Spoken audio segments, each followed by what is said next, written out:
Eikö sun pitäisi olla jo niinku nukkumassa talviunia? Horrostamassa jossakin tähän vuoden aikaan?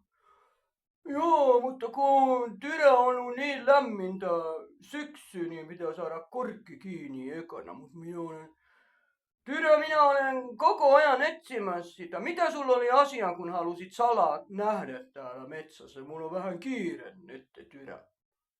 Joku mä oon raskaana. Oi, no, hyvä, onneksi olkoon sinulle ja Jormalle sitten. Ei, kun Jorma kato liikaa pornoa. Jorma on impotentti. Se on sinun lapsi. Tyrä putsia, minä en suostu yhtään tommoseen. Minulla on koko Eesti täynnä karhunpentuja ja karhunpentuja.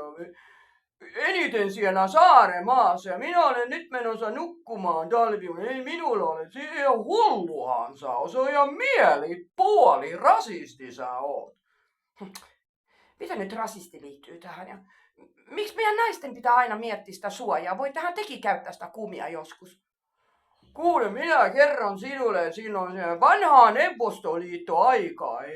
Ei meillä ollut mitään kumisia kondoloomeja, kortsuja. Meillä oli vaan sian ja lehmän saaleja me saatiin laittaa, kuule.